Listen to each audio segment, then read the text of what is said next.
Greetings, fellow armchair Imagineers. Tiki here. And BlueDragonFive. And SandyClaws. And man, oh man, we're about to talk about one of my favorite movies of the past decade. It's the Won't You Be My Neighbor commentary podcast.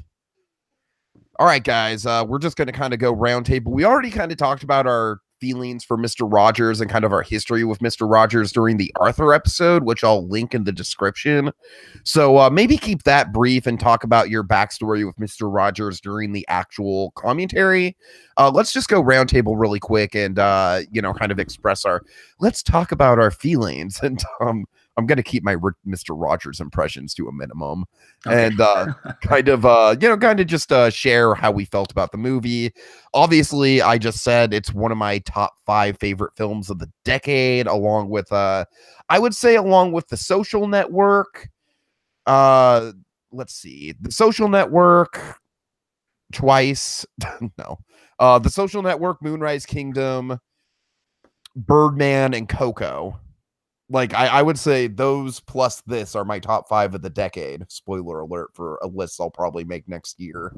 Anyways. So this movie is special to me, and the reason why this movie is special to me is simple. It's because the message just blows me away. This was a powerful movie. It's absolutely the movie that we need right now in these, like, I don't want to get political with this podcast, but I never want to get political on the channel, but let's just say I am not happy with where the country is right now, but not for the reasons people might think. I'll leave it at that. And I really don't want to go further than that. And so with this movie, it's just kind of like a unified, like, as the tagline says, a little kindness makes a world of difference. And yeah, when I first saw this movie, it was in a packed house on opening weekend, and there was such a wide range of age ranges, and there were little kids in the audience, and they were engaged as hell with it. And I loved that. That was such a great viewing experience for me. And I mean, when this movie was over for the first time, I walked away from it just like, okay, like, I want to do better as a human being. And for a movie to have that kind of effect, I've got to give it a ton of credit. I mean, to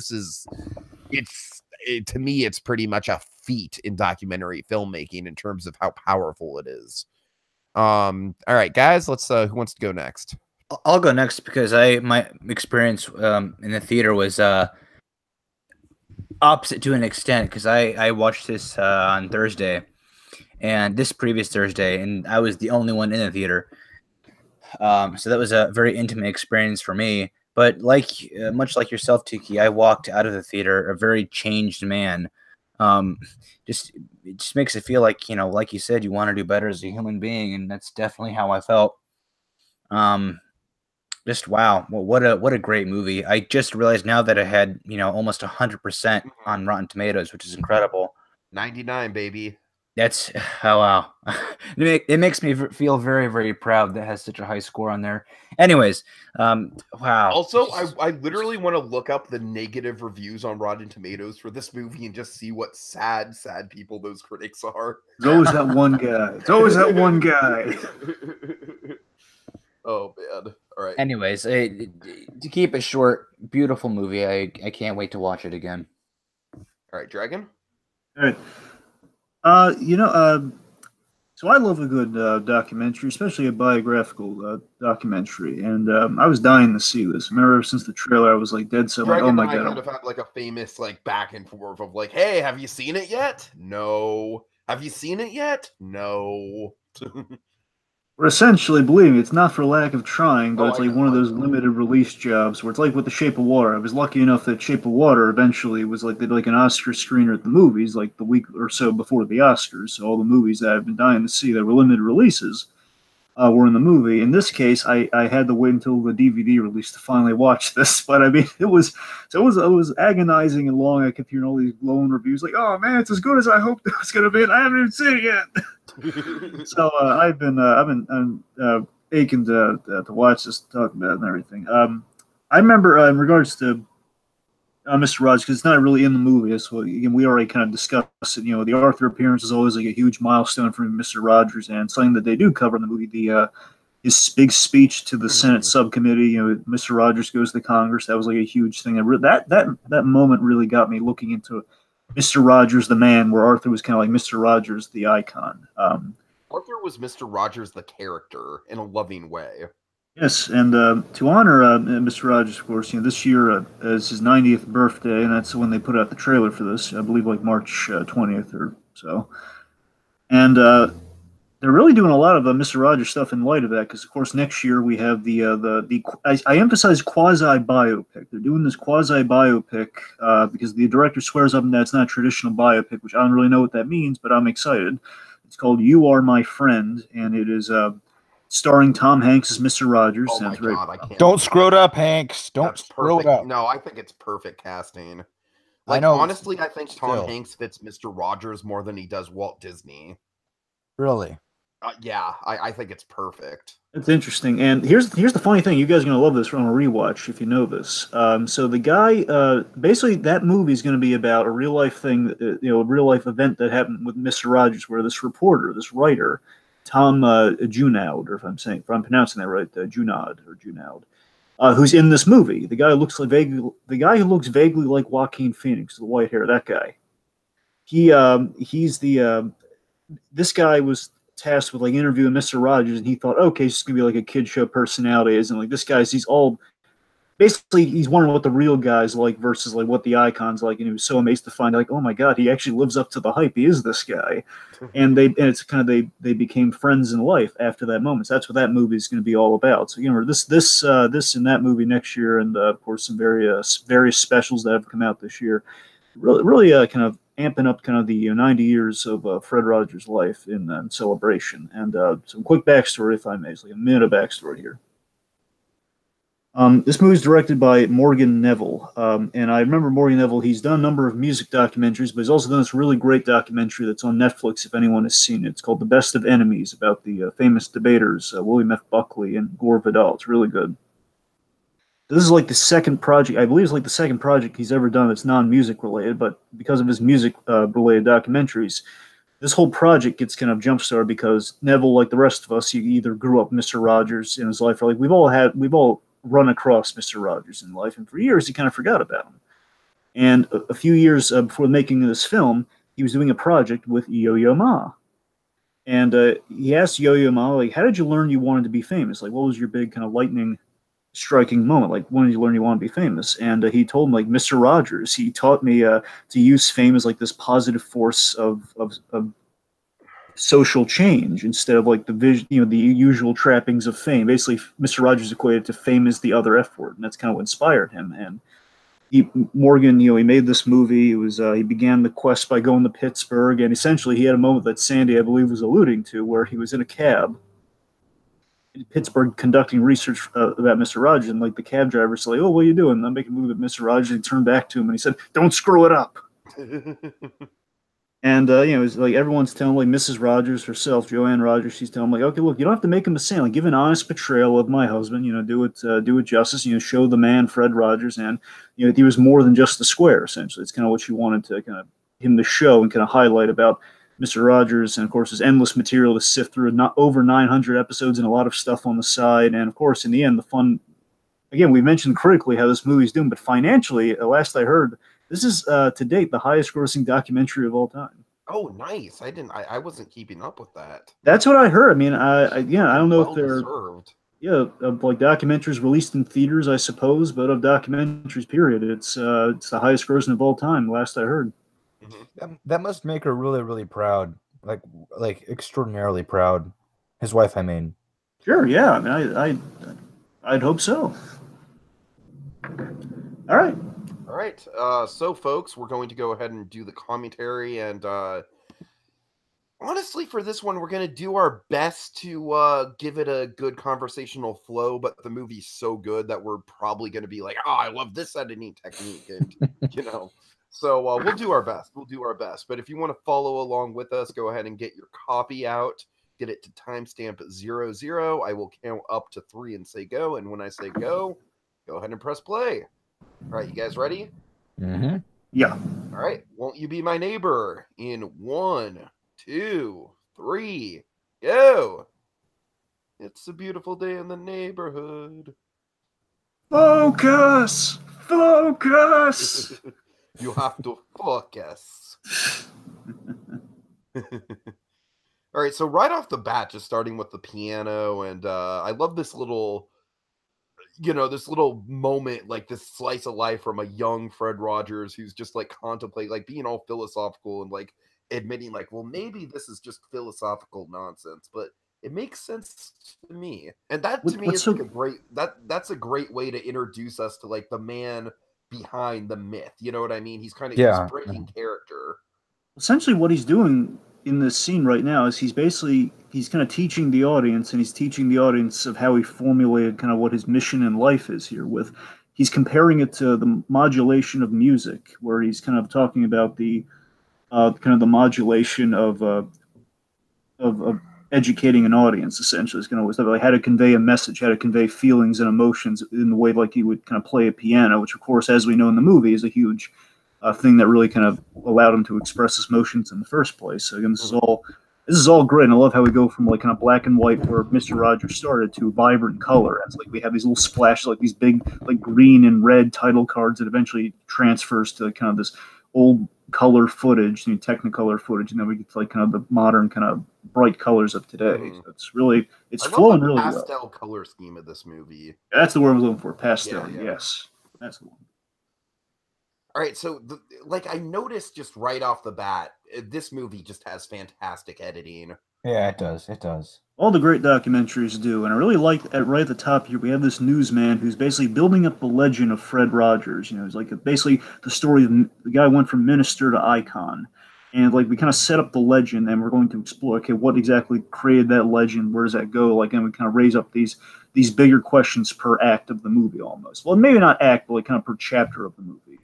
You know, one thing that I think probably one of the only things that left me disappointed about the movie was that they never mentioned Johnny Costa, who did all the music for Fred's show.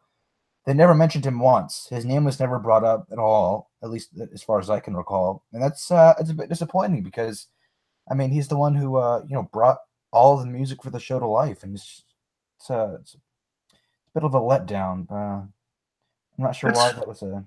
That's fair. We have a lot of really great tidbits about Mr. Rogers that I guess hit the cutting room floor, but by the same token, I feel in the movie we have kind of like a perfect runtime with it. But yeah, I mean, I could have watched like another half hour of this and not been bored, but it kind of like it went out on a high note almost. I feel like we focus on the man and we focus on the message, and so because of that, there's a lot of behind the scenes stuff that gets kind of lost on the cutting room floor. But and I feel like in terms of the side characters, it's very deliberately chosen. Like, for example, Francois, who we'll meet later, is probably the main side character of the movie. Right. And I just feel like it was a choice in terms of just like getting it really economic and really making it palatable.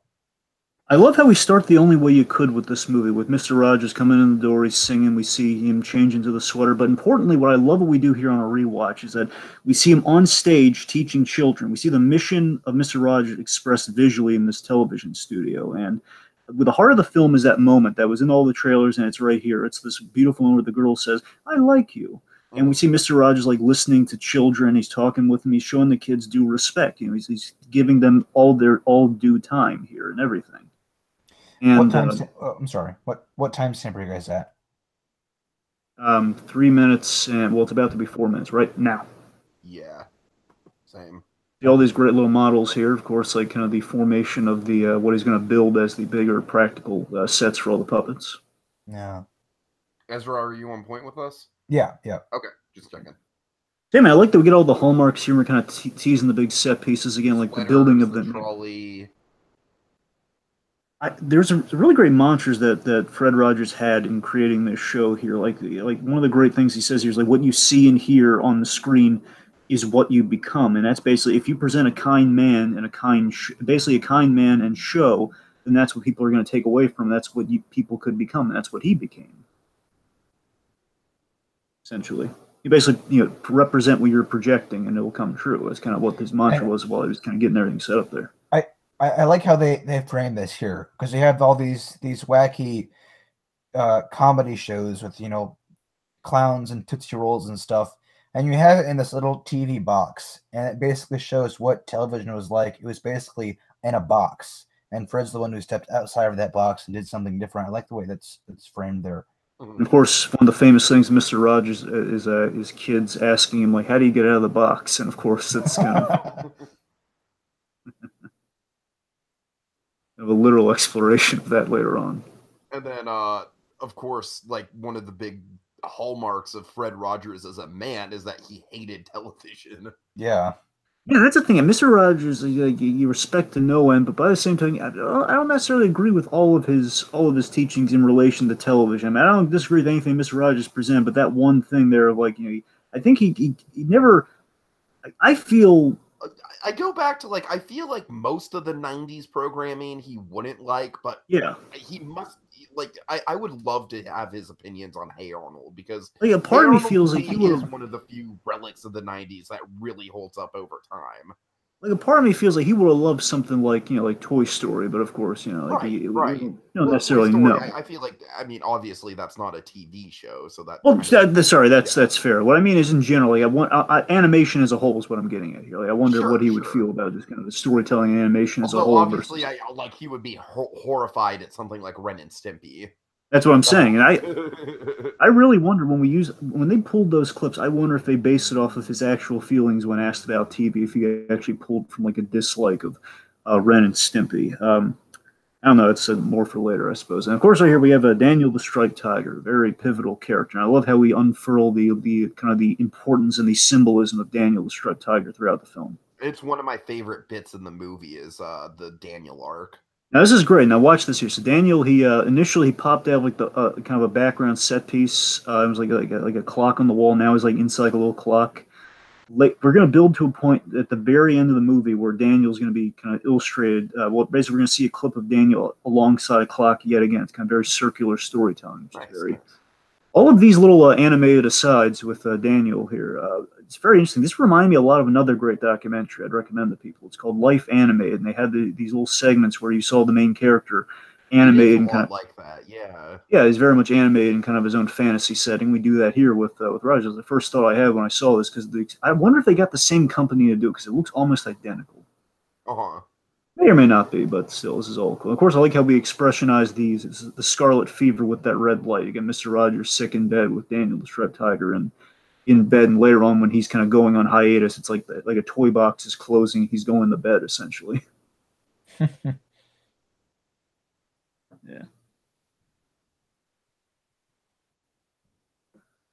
Of course, this little trolley device is cool too, and I could be wrong, but I could have sworn like by the end of this movie, we have this really haunting image of the trolley like kind of in this grassy knoll somewhere. Like the trolley's going somewhere, it kind of ends up in this kind of weird, peaceful field of some kind. Which honestly, here's the thing about this movie. One of the reasons why I think it's a masterpiece is it's not 100% optimistic. And we'll get into that by the end of it. But Act 3 of this movie, I think, is really the tipping point that kind of makes it important, because it's just like, it's a lens, you know what I mean? It's just like, hey, we could do better, God damn it. Well, Act 3 asks all the... kind of leaves it off on a bittersweet note. Yeah, Act 3 asks all the important questions, and they're very much back-to-back in terms like, you know, like we approach this topic, then that topic. So on the whole, it does make for a very compelling third act, if you will.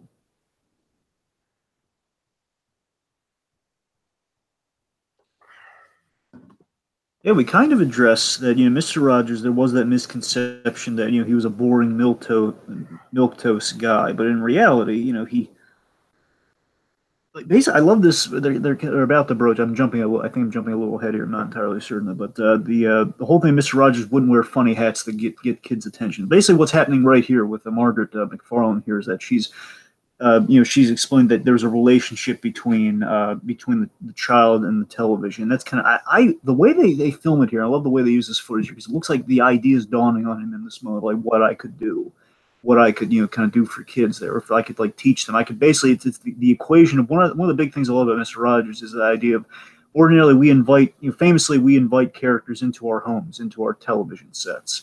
And Mr. Rogers was the opposite, the reverse of that. We were invited into his home, so I think that kind of dawns on him in that visage, in that clip clip there, and basically what he's getting at this point here is that, you know, he didn't have to put on like a funny hat to get a kid's attention. He said they'll listen to him, and some people interpret that as like milquetoast and boring. But I love that he's just, in reality, he's too cool for hats. That's what it is. Like, he doesn't need to wear a hat. Right. That's not being like lame. It's like that's why he's not wearing a funny costume. Or he doesn't need to. He just wears a sweater. He's that cool. It's like Fonzie in his jacket. You can get away with it. So that scene that we just passed with the psychiatrist talking to Fred, that to me is almost like the hero's journey. You know what I mean? The call to action in a way. Exactly. That's like that's the bat crashing through the window for him. At least that's the way it looks. Yeah. This could just be really well edited footage. Like, he may not have done. It most certainly is well edited footage. That's what I'm saying. Like, we can only read in so much to it, folks. We can only say, yeah, that was the moment where it's not like Zapruder footage. It's not like but you know what? Like I said, as a movie and as a narrative, this film is just firing on all cylinders, and that's really all I care about. It really holds up on getting a beat by beat, like super accurate representation of his life. You know, because that to me would be more of a mini series. You know, like going through every season of the TV show. Yeah, and I would be down for that. Don't get me wrong.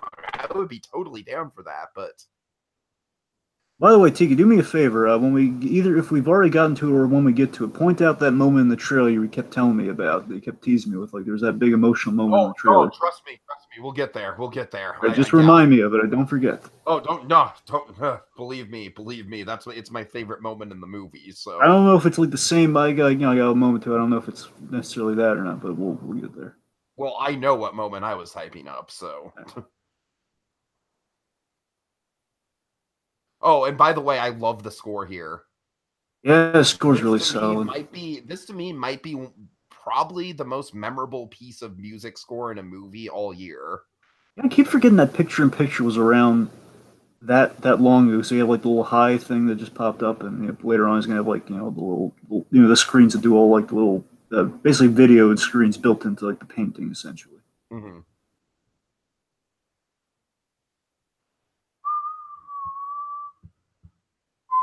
I love this transition in the color here. That's a beautiful. Yeah. That's great.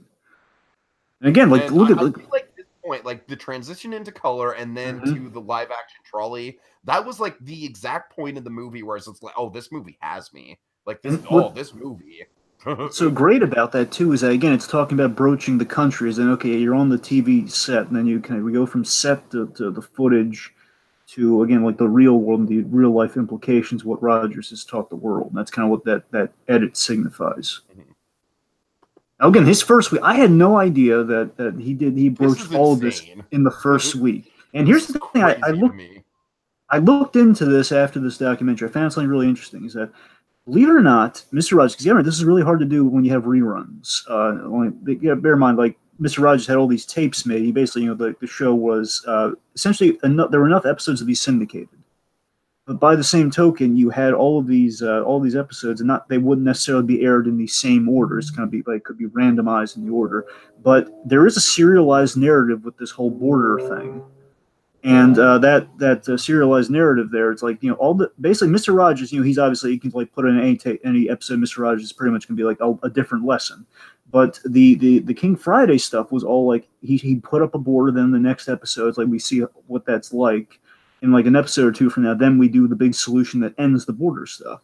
So there is a narrative there, and what was so cleverly done is that the episode was about you could look at it as the make believe stuff is about we're in this land and this is what it's like. My point is it was broken up enough that you could still get away with having like a theme of the episode, and you wouldn't be lost if you watched that out of order. It's like about a life under a border versus like life. You don't need to know all the. You don't need to see the first episode necessarily to get what's going on in the rest of them. Mm-hmm. And of course, just without dwelling on, of course, all the the border stuff that was topical then, and it's a little topical now, to say the least. Yeah. Sure. Ezra, I know you're a big King Friday fan. You want to speak to that? Well, I mean, I love King Friday as much as I love the rest of them. Speak to what in particular? Oh, I don't know. Just like now that we're on King Friday, like I feel like it's an interesting. I guess we're kind of introducing all the characters here. So let's. I like how King Friday was consistent with him. He was the king of of this world that they created inside the show. Yet he was the one that was always learning something. I feel that he was never the antagonist per se. No, True. he was never the antagonist. He just like that clip represented him quite well. He doesn't want anything to change. I feel like he learns the most out of any of the characters in the show. I love the solution, by the way. I thought it's so innocent and playful that I feel like it speaks to like the low production values but heavy moral implications of Mr. Rogers. By the way, I love Lady Aberlin, or sorry, Aberlin. I love her. She's delightful. She's got kind of a Formiga-esque quality to her. There's a little bit of something there. I gotta tell you, she's really nice. And I love how she has like honestly a lot of the big emotional tethers I have in the movie are really attached to the scenes that she's present. She's present during all the big kind of mind bending. Like you look at it now, it's like, oh my god, it takes on such a new meaning. By the way, real quick with the sweaters that we've just seen, because we're going to see them a lot in this movie, obviously. Did you know all those sweaters are made by his mother? I heard that like in the Smithsonian, I think. Yeah. It's incredible. I know, it's cool. I think they ended up putting a red one in the Smithsonian, I think. I don't know if it was like, I don't know how many red ones he had. I wonder if it was like just, he had like each color like a rainbow. There's one in Pittsburgh where the museum is, and then there's one in the Smithsonian, so I'm not exactly sure. I know it's a red one, at least one red one in the Pittsburgh Museum. Yeah. But yeah, that first week, very revolutionary. Again, they covered so much big kind of topical stuff in a kid's show, essentially.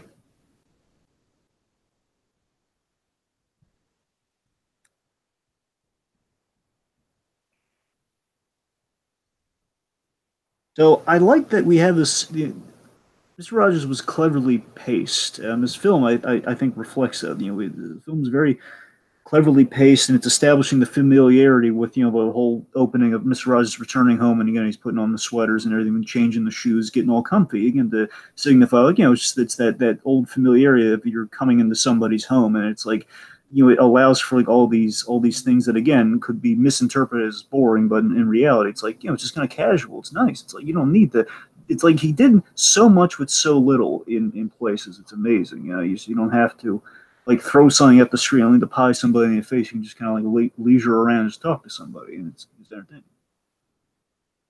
We do a lot with the puppets in this movie, and what we really do here is like we're kind of setting up this idea. It's going to pay off big time, especially when we get to Act 3, like the end of Act 2 or in Act 3, I believe, where we set up that there's a rationale behind the creation of these puppets, where we see the queen and the ant here. And of course, the ant is like based off God,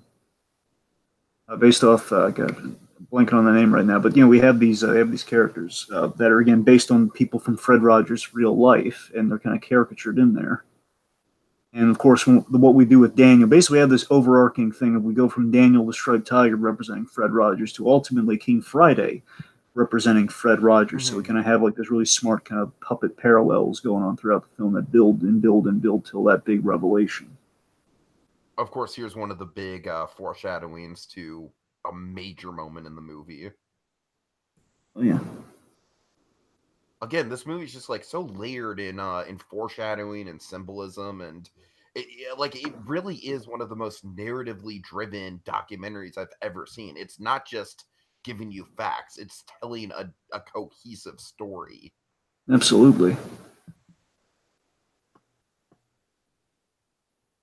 Yeah, these animated segments are very, very peaceful. They're nice to watch. They get kind of haunting too as it goes on. They do. Like, there's this one bit with Daniel Striped Tiger. It's really chilling to me when he puts on the crown. Yeah.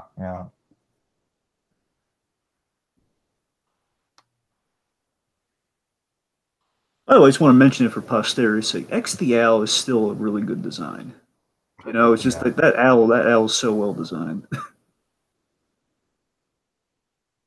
Incredible. I think that's like that, and King Friday might be like the best puppet he designed. I think King Friday is definitely the most iconic puppet. That's the thing. I'm not so sure he designed them himself. I don't think he did.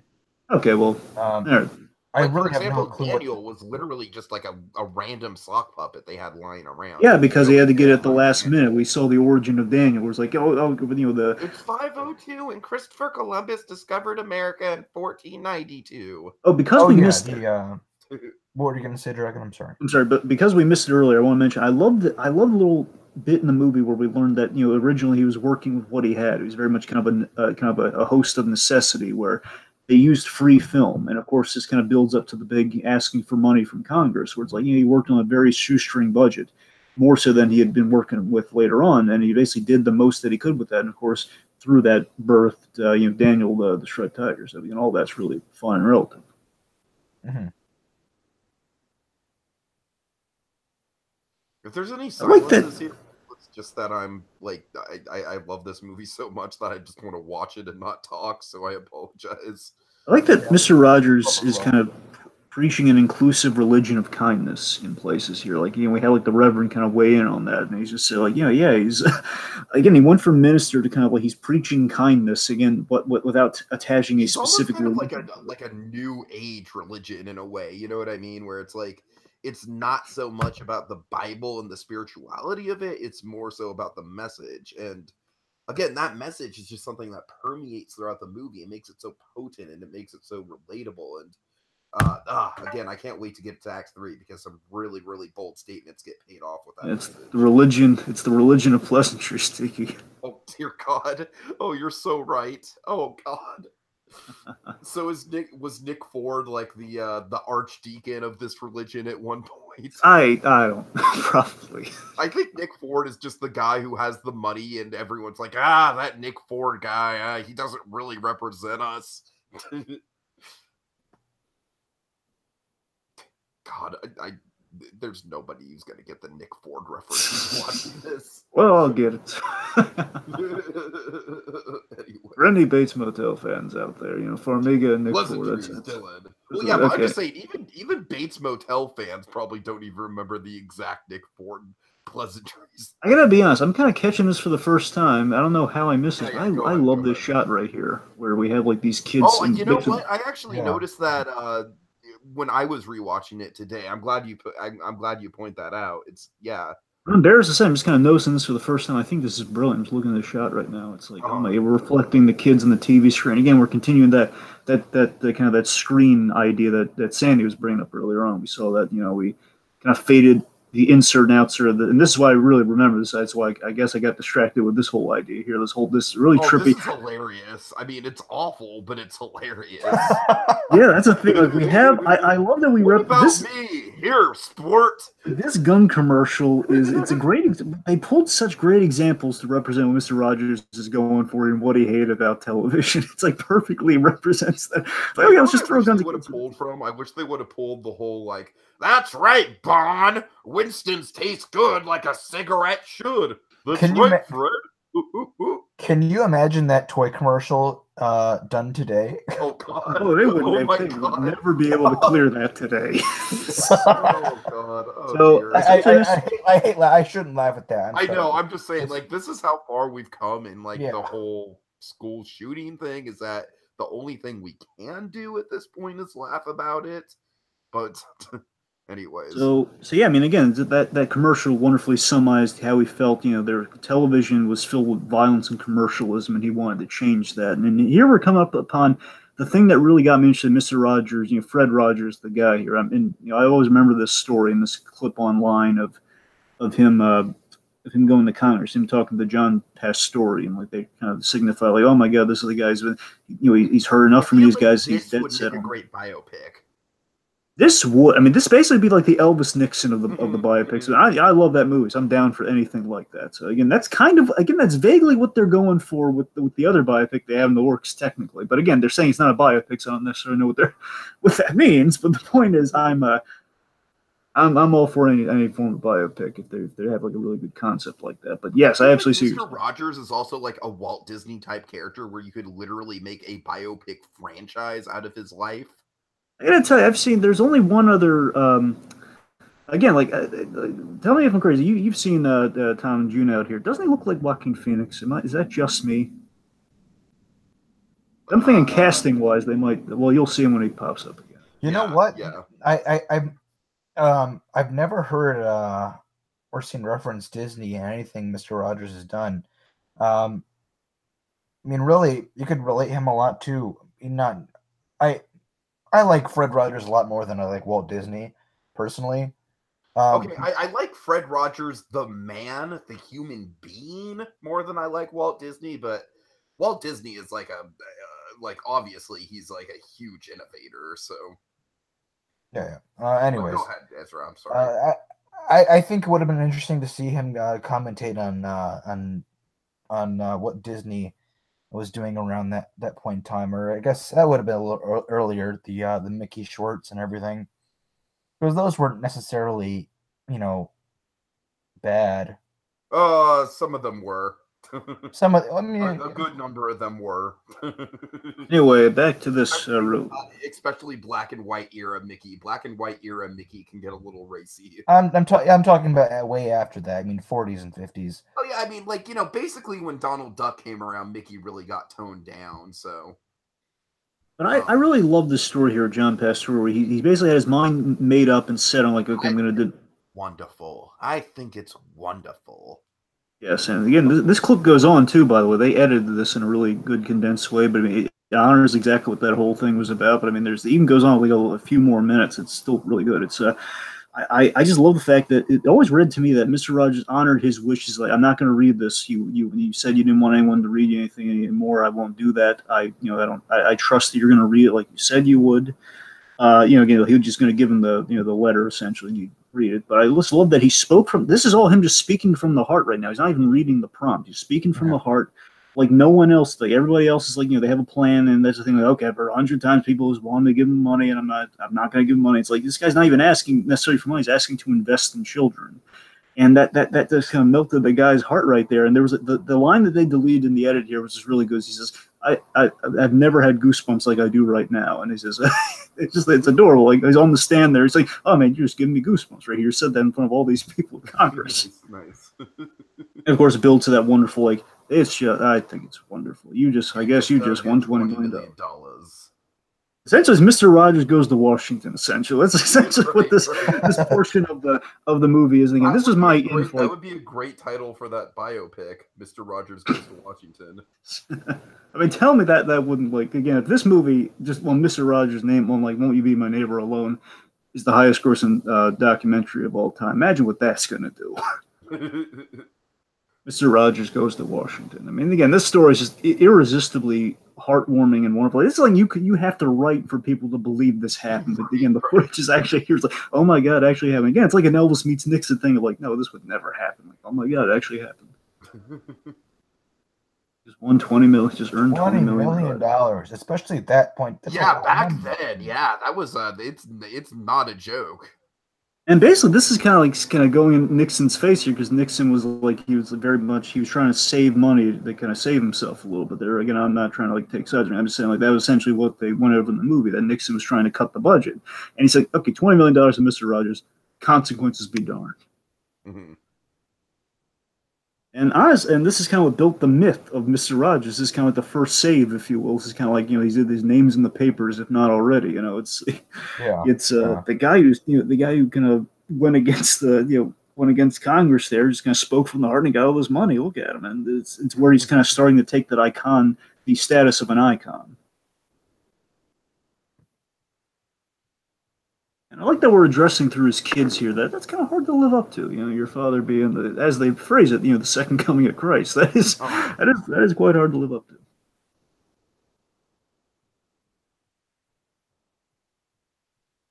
And of course, we hear Francois singing in the background, which is kind of building up to him. I like that we hear Francois before we even see him. That's a great kind of again, it's all great editing, folks. We're going to be a broken record in this commentary with great editing. Yeah.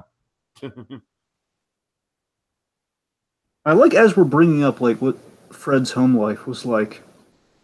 I like that as we do that, we're about to, like, after that's kind of brought up, we get into again we're starting the Daniel the striped tiger comparison with him and Fred. It's like, we kind of see that coming up more and more as, like, when we touch on Fred, then we get into that connection, which ultimately builds to the big reveal. Mm-hmm.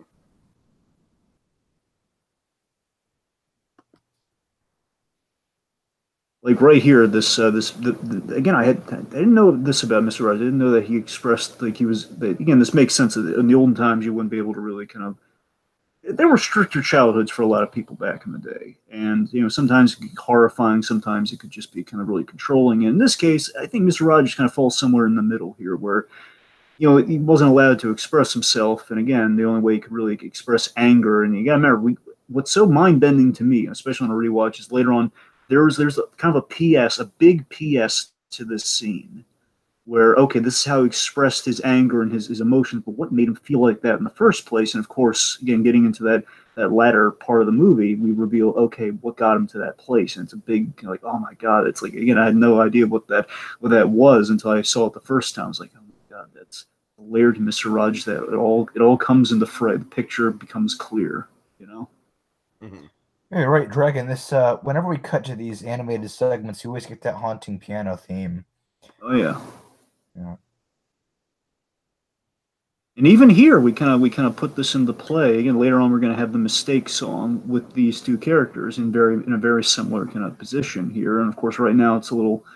Again, I'm a little reading into a little too much here. Like she's in kind of like a sunnier dress and everything. It's like everything's all positive and nice here. And of course, later on, it's going to be a little more kind of dour and a little bit more like.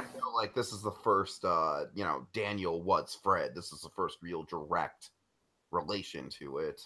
And I feel that Daniel is the heart and key to the Fred Rogers enigma. Oh, absolutely. Yeah.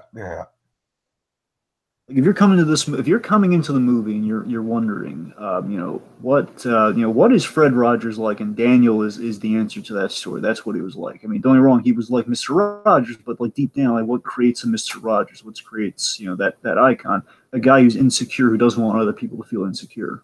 The interesting thing is that up until this point, like I had seen a couple episodes of Mr. Rogers, but I didn't like. If I had seen Daniel, I had not registered that he's like a main focal point of the show. So this was like, an education for me. Like, just I knew more. Like, obviously, King Friday is like the big kind of like iconic puppet of that set. But well, Daniel, really, go ahead. Daniel's as important as any of them. I mean, in the show, I'm sure. Yeah. He's treated as he's not treated like like a favorite of any sort. He definitely gets his fair share of screen time, but I mean it's not any more than the other puppets. Okay, this to me is one of the most I don't want to say like it's so heartwarming how Mr. Rogers is like expressing like it would be really hard for me to say I'm really scared. Do you think you could give me a hug? But Daniel could say that for him. Yeah, that's almost like the heart of the movie right here is this moment. All the insecurities that he felt were expressed through this puppet, which gives it such great emotional resonance. And this scene here, oh my God, this scene is fascinating here. Again, we got some dark stuff that this kid's going through here. And Daniel, again, Mr. Rogers through his symbol of vulnerability, reaches out to this kid, and he basically helped this kid through a very dark time. Again, through Daniel, and again through another cat, like again, the death of a cat versus kind of the again, a striped tiger, very kind of like, very almost kitten-sized character, and it feels very like this could go south real fast if he's not careful. Right. But again, he wins it over. And the guy who just showed up on screen now, too. That's what I'm talking about. That's the Joaquin Phoenix looking guy. Oh yeah, I could see that. Oh, totally. Oh my. That's what I'm saying. Like if they're casting, it's actually pretty uncanny. So he's the character who's supposed to be in the Tom Hanks movie. That's the character. Okay. I'm saying if they're casting him, Joaquin Phoenix. I don't know. We'll see. Yeah. Anyway, but yeah, I mean, this scene was it's amazing. And seeing, again, how Daniel Way does right here so cleverly. He deflects it he basically passes the ball to Rogers in front of the kid saying, you can talk to him. He's like, yeah, he's cool. Tell him your problems. So again, so he's not fully reliant on the puppet.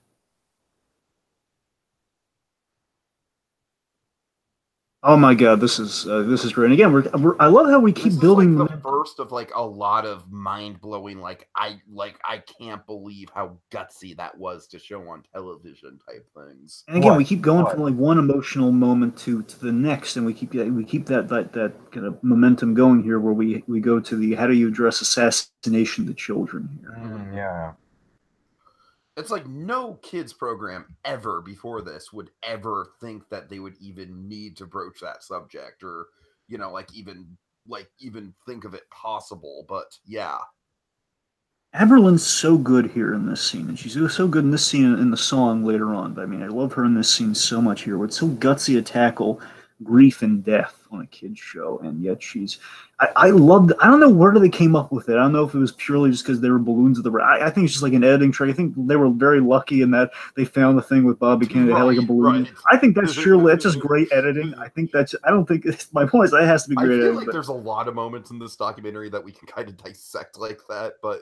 You know, I feel like that's not a negative against the movie. If anything, it's more of a positive. No, that's what I'm saying. It's a positive. But what I'm getting at is I wonder if the balloon in the first place was chosen to, like, the whole, like, she's blowing up the balloon. That what's assassination mean? That whole thing.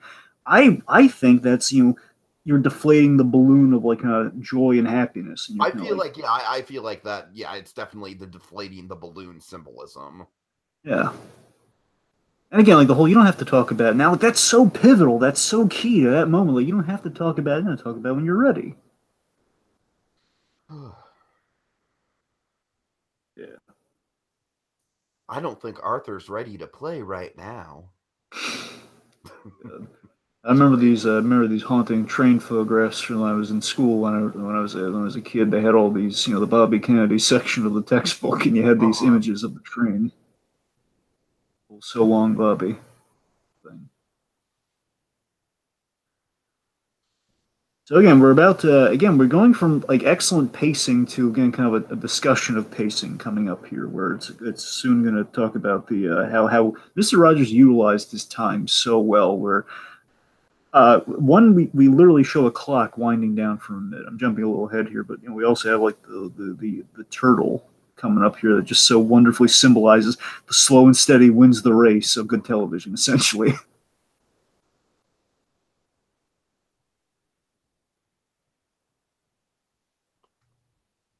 Yeah, it's important to listen, and in doing that, it's about the patience and the listening, and you don't need to throw something at somebody. You need kind of like, pacing's good, but you don't want to like just be so bombastic going from one thing to the next, and you lose the lesson that was taught in that split second. That's kind of what Rogers. Interesting is like, okay, I might be reading into this, but the way that they frame the whole conversation about pacing reads directly into the ending of the movie for me and how effective the ending of the movie is. Yes, and I think you're absolutely on the money with that.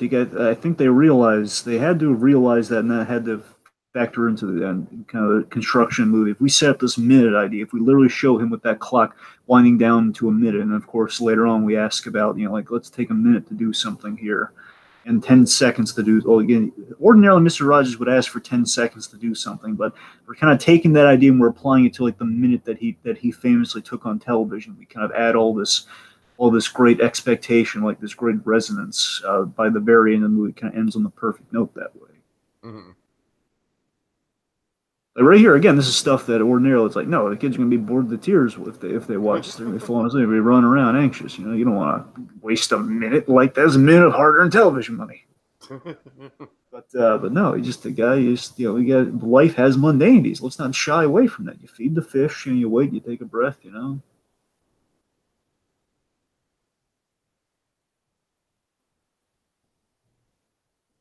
And good quiet lessons.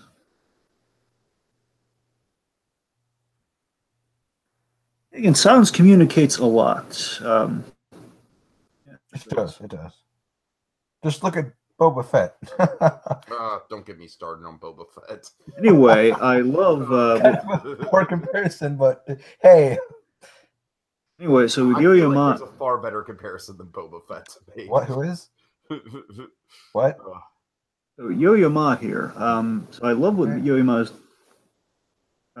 talking about here, where Mr. Rogers, he had this personality that again could be seen as off-putting initially, but when you realize, oh my God, he's like a kid, in that the kid's like asking questions, and he's taking it in. And that's why he's kind of getting all quiet and kind of in your face in places. Mm-hmm. You know what? I got to admit, like, if I was a kid and someone was that nice to me, I'd be a little suspicious. I'm not gonna lie. Here we go. You mean as nice as Fred? Yeah. I mean, yeah, exactly. All right, so yeah, Francois I feel is the heart of the movie for me in a lot of ways, and Dragon. This isn't exactly the moment that I have, but the moment that I have involves Francois. So we'll get to it coming up. I love the Clemens moments here. One, they didn't mention. I don't think they mention this. Every time I rewatch it, I still don't think they mention it. But Clemens was actually created in response to Martin Luther King's death, from what I researched. Sandy, do you know anything about that? I don't know, but I mean, I definitely believe it. I mean, I have no reason not to believe that. Like right after like that vulnerable kind of time, then they made like a black police officer as kind of this very famous recurring character on Mr. Rogers. So it was kind of like a big thing at the time. So Francois he makes a darn good interview, man. He really does. He's so engaging. I love how cute and moving the friendship of Fred Rogers and Clemens. Like how Fred just teases Francois, like, "Oh, I hope we're not messing with your singing career, Officer Clemens." Teased them for like 20 years. And again, Clemens is kind of a lightning rod for the things that no one ever talks about with Mr. Rogers. And again, this thing, I love this scene so much here. This is beautiful. Right here. So again, I love everything about the scene. I love how the pastel-y look and the color and everything. I just love everything. Okay, Dragon, this is to me the most impactful moment of the movie. And also, it's Mr. Rogers at his most. Sandy, I'm trying not to swear for you, okay? I want you to understand, like, this is a moment where I want to swear to describe how awesome Mr. Rogers is. You know, he's just like, he's a gangster, all right? I'll go as far as to say that much. He's just like, you know what? I am so pleased. I am so unhappy with how this nation is turning out, and this whole ban on black people from swimming pools.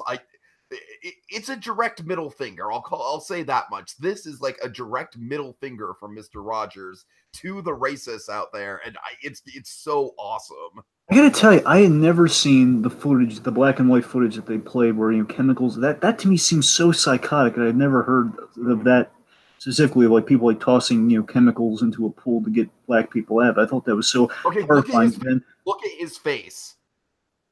Yeah. I'm sorry. Like, I love how self-satisfied he is. He's like, yeah, that's right. You're not gonna break me. I'm gonna spread my message of positivity. Darn it! And the kiddie pool scene is so brilliant, and it's this great like little moment of bonding. And again, like you can share my towels, like that. He's all the perfect notes with that scene. It's communicating this really big yet simple message. It's just like be nice to other people. Okay. So I never knew about this 143 thing. This thing blew my mind when I was watching. This has come up in the show, Sandy. No. I found out about this when Joanne what's his wife's name? Joanne Rogers. Yeah. When she revealed that on, I think it was Jimmy Kimmel. I had seen that number in the show, but of course I never knew about this. He wanted to be 143 pounds. For as long as he possibly could, because it was I Love You. I never knew that. Mm-hmm. That was never explained in the show. At least I don't think it was. You want to hear an adorable factoid about Mr. Rogers? What? Aren't all Mr. Rogers factoids adorable? They are. This thing is like, I don't know if you've heard about this. And again, I just read this somewhere. I don't know if it's 100% true, because of course sometimes you get like those myths with Mr. Rogers, but I think I want this to be true. I heard that he was again, like basically as we're seeing now, he swam every day, every morning. He read the Bible every morning. And here's the thing, he had no vices, but here's the thing I love this. If this is true, he was a vegetarian because, sorry, so cute. He was a vegetarian because he didn't want to eat anything that had a mother. Yep, I've heard that. I want that to be true so much. It's not true, though? No, I don't know if it, I hope it's true. I mean, there's nothing saying it. I personally I don't think that's true. Oh, man. Oh, well. So interesting, because we're talking about kind of the stagehands at this point with Nick here. It's one little fun fact. I wish they broached this in the documentary. I don't know if they figured, because they did this little tribute on PBS with a lot of other other guest stars from Mr. Rogers and other celebrities. Maybe this is the reason they didn't put him in the movie. I don't know, but Michael Keaton, he got his start on Mr. Rogers. Yeah. Yeah, it was kind of here. Yeah, it would have been nice if he was like kind of here because he was the guy who flipped the trolley a couple times. He flipped the little button that kind of cued the trolley to kind of start going into make believe. Again, I feel like it's one of those things like they deliberately chose to focus on specifically Fred. And so having like, oh look, it's Michael Keaton. I feel like it would have gone against the message of the movie in a way. Yeah, you're right. You're right. I think you have a point there. This story here just cracked me up. Like this whole thing. And this is why the movie's PG-13. There's Aunt Judy, and there's Uncle Fred, and then there's some guy's ass. I remember I was watching. When I got the movie for the first time, I kind of looked at PG-13. Wait a minute. Right. I wonder. I imagine. Okay, like maybe Mr. Rogers sweared or something once in his life. And Clemens kind of alludes to that a little bit. And I was like watching. He's like, okay, well that's fine. Gosh, wearing a King Friday mask. It's like V for Vendetta. Just I really want that King Friday mask.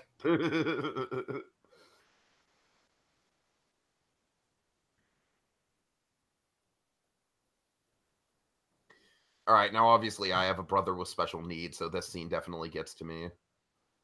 This is nice. Again, this Fred Rogers giving I love time how of day genuinely into it he is. You know, you can see on his face, he's just like, he wants so much to get in with this girl. I mean, I've heard stories of her. I've heard stories that even to the end of his life, Mr. Rogers would get like letters of people like asking, like for like words of encouragement, and he would write. I've heard stories where it's like Mr. Rogers, like he always wrote back to every piece of fan mail. Yeah, that's what I'm talking about. Yeah, like there was a guy who like said like his brother's like has been paralyzed and he's not doing that good, and he wrote back to him saying like I'm proud of you, like all that stuff. Speaking of which, while we're on that topic of letters, there's a really great book you guys might have heard of it. It's called Mr. Rogers, Does It Ever Rain in Your Neighborhood? Oh, I've heard about that book. Yeah, it's basically a collection of letters that Fred got, and it's absolutely beautiful. So it's all letters. I didn't know it was all letters. So, oh, it sounds cool. At least I think it is. I think you're right. It sounds on the money. I think it doesn't surprise me if there's like a book compiled of all the letters. He's gotten so many letters over the years. It would make sense to put that into a book.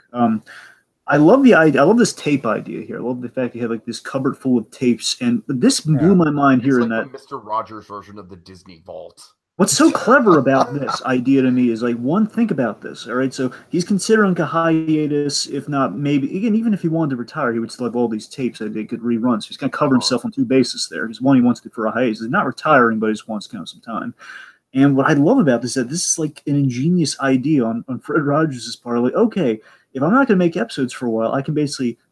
It's like this fun kind of rerun idea of like you can if you say we're going to be playing tapes. If a kid has seen that episode, then they're going to keep coming back thinking, okay, when we reach the end of all the cycling through all the tapes, then we're going to get new episodes. Like it kind of taps into the fandom of like, okay, I'm going to watch all these, and then like it's all this is intentional. It's part of the grander story. I really want to see this show, Old Friends, New Friends. I just love the whole like the bit where he's like, wait till you see this quilt. It's just like, it's so simple, but it's just such a pleasant like, yeah, I want to see your quilt, Mr. Rogers. Show us your quilt. You know, I never knew he did this show. I never knew it. I'd like to think this is how Mr. Rogers found his guest stars. A part of me would like to think like in the later years, this is how he met a lot of like whether it's like in a headcanon or in real life, because he might have met people through the show that eventually showed up on the Neighborhood when he needed guest stars. And another way of looking at it is like, okay, if the kids ever wondered where he found these people, this is if someone ever happened upon this, like, okay, it's kind of a little fun explanation of where he met all these guys. Old friends, new friends, you know. Guys, I'm gonna step away for just a minute, all right? Heresy. Okay. So yeah, this is great here. Basically, this is I wonder if it dawned on Fred Rogers at the time, but this is kind of that moment where you see that adults were as enamored by the message of Mr. Rogers as the kids were. That's kind of what's being discovered in this scene with like how he's relating to this guy with the piano. It's like next level, like, oh my God, like it's kind of realizing your work's going to have posterity beyond years that you never considered. Yeah. You just want to grow kind of responsible adults, but in doing that, you're just again, like you're talking to kids and treating them like adults, and in turn, adults will have such reverence and respect for you years later. It's Yeah, exactly. well conceived.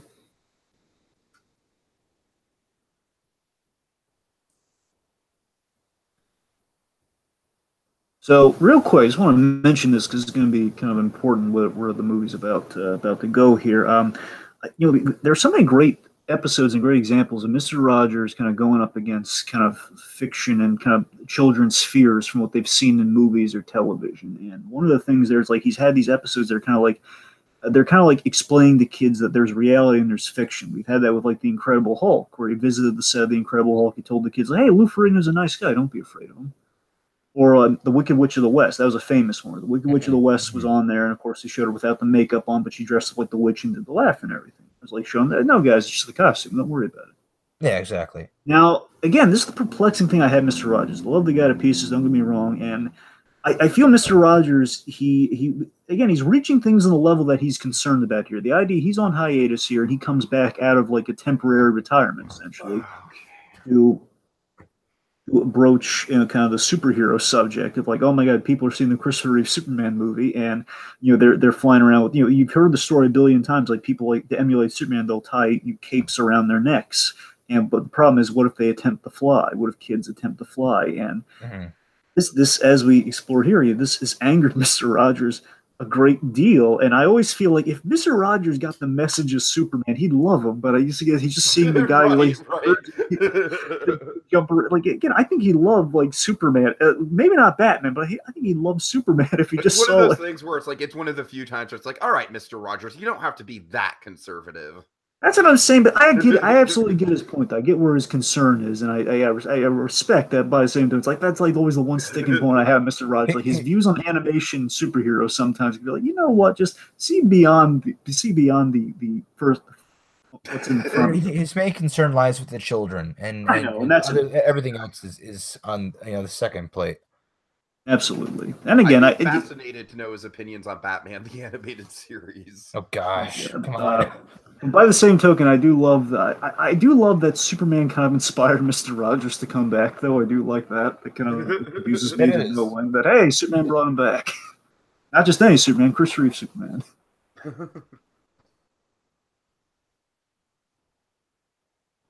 And again, I like that we're addressing this. And in a less gutsy documentary, they never would have mentioned. I had some misbehaved kids, some brats, but it's like, yeah, there's some bad kids, but Mr. Rogers, he treated them all with respect. It makes you wonder like how Mr. Rogers would respond to teenagers. I mean, the closest we get to that is later on in the movie we see him in a neighborhood, like basically in the real world neighborhood. It makes you wonder like, okay, I assume like when he was on like the train, I think when he was on the train, people were humming the song. So there's a connect there. People recognize him and respect. And again, that kind of speaks to the Arthur thing that we were talking about. The Arthur episode kind of like explores, people, if not teenagers, at least people who think they're too old for Mr. Rogers and their relationship to him. I love the theme weeks, by the way. That was, I think, when I really was getting into Mr. Rogers, like when I would like tune in, I think those theme weeks were the things I kind of happened upon most. I think it's been years, but I think that's what I recall most seeing. Is Mr. Rogers on Netflix? Amazon. Amazon. It's all on Amazon. I don't know if I think at least there are like 7 volumes on Amazon. I don't know. To be on Netflix. There's a whole lot of yeah. There's a whole lot of it on Amazon. I don't know if everything's on Amazon, but like a bunch of seasons are. Maybe the whole thing. Gotcha. All right, so this is foreshadowing right here about how he didn't think he was up to the task of, like the weight of the role is kind of holding him down a little bit, and I love that is kind of like a foreshadow to the melancholy ending that we get. Yeah, kind of the last note that we leave it on. And I read this as, and again, I think you're on the money, Tiki, but in the moment what I read this as is that, what he's contemplating here is taking it to the next level, and the next level is, okay, let's get more guest stars on. I gotta take Mr. Rogers out of like people coming into his home. I gotta get out in the real world, which of course led to like the things I really remember Mr. Rogers, where it's like, we see him doing things like going on field trips and stuff, and like all that sort of thing. And that's kind of, I think that's the lightning rod that gets struck here, I think. This footage is absolutely adorable. Yeah. And playing ping pong in an alley. Well, sorry, not an alley. Playing ping pong in the street.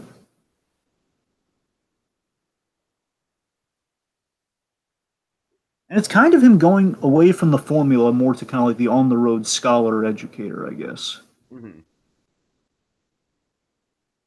I like how this comparison, like it's like an animated character come to life. That's what it was like having him around. Yeah, I can see that. We already kind of explored that with Arthur to a certain extent. Yeah. Yeah, and that's the thing. Like when I was watching it the first time, I was like, "You mentioned an animated character. Why couldn't they have that one clip of Arthur? Just one clip." Yeah. But if anyone's curious, though, if you really want to see something cool, there's a documentary, another Mr. Rogers documentary. It's not as good as this, by no means. I'll be clear with that. It's called Mr. Rogers and Me. It's on Amazon. It basically talks about the lives that he touched, and we see Mark Brown on that. He talks about his experience working with him and Arthur briefly. So. Mm-hmm. You want to see that? It's there. Also, Linda Ellerby, from the Nick News. Yes. Those two are there. By the way, real quick, I just want to mention this. So again, Tiki, for that biopic, there's that scene where he's visiting that neighborhood. Tom Junaud was with him on that when he ventured out into the streets, as we just saw. So again, that could be in the biopic. Gotcha. That's what I want. I want to see that scene. Darn it, that could be good. Right. You know what's so tragic about this Challenger? Do you know Carol Spinney was? I think you. Well, yeah, Tiki, you know this. Tiki, Sandy, did you ever see "I Am Big Bird," the documentary about Carol Spinney? I saw the clip where he was talking about this whole event here and how Big Bird was supposed to go up with them or something. Yeah, that's what I'm getting at. Absolutely, that teacher that they were just focusing on was the one that Big Bird was initially. The Big Bird in costume supposed to be on there in place of the teacher, but then they had that last minute substitution, realizing that Big Bird can't fit the confines of the cabin, so that he can't make it. And of course, this happens. And then we have, again, yet another gutsy position to be in here where, like, how do you address tragedy? We've addressed assassination. How do you address kind of just tragedy, if bad things that happen? And, of course, this is something that's going to be a seed for the big kind of the big build-up to towards the third act. Also, the build-up to why we're doing this on this particular day as well. Precisely, yes. In time for a certain, kind of posthumous event. Yeah. I feel like I Am Big Bird in this movie would make a very melancholy but very good double feature. Fred Rogers, I wish they showed the clip of him meeting Big Bird on Sesame Street. Yeah, that was a good clip, but yeah, I know exactly what you're talking about. That was good. Oh, here we go. Okay, so I really want to talk about this here. So we have the Eddie Murphy, I believe it's the SNL parody where he's Mr. Robinson in the neighborhood. I love the tiger painting on the wall to represent Daniel. I know, right? So here's the thing. I love this. Fascinated me about the movie most, especially given another thing that's been happening recently. Again, the tie into the DVD release of this movie and the 90th birthday of Mr. Rogers is that learning his reactions to all the Mr. Rogers parodies, because we've seen various parodies like Family Guy, for example, like old Stewie as King Friday and the whole Mr. Rogers spying on neighbors and such. You've seen like all sorts of parodies, and of course this Eddie Murphy one was a very famous one. I love hearing from Joanne from clips here that Mr. Rogers he appreciated the parodies if they were in the spirit of it, if they represented the idea of, like, if there was kindness at the heart of it. And Eddie Murphy, he showed due respect to him, and of course, again, as we saw with the parody itself, it had the music. It recaptured the style of like him, of how that opening is shot. So that's in the spirit of it. And Johnny Carson, I gotta tell you, it's kind of. I never saw this clip with Johnny Carson. It's kind of mean spirit, I gotta say. So is the Jim Carrey one.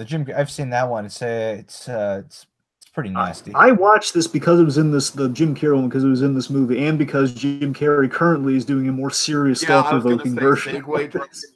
That a little bit. So Jim Carrey is doing a show right now that is inspired by Mr. Rogers. It's called Kidding. It's like I don't know. It's like, I think it's between 8 and 10 episodes. It's on Showtime.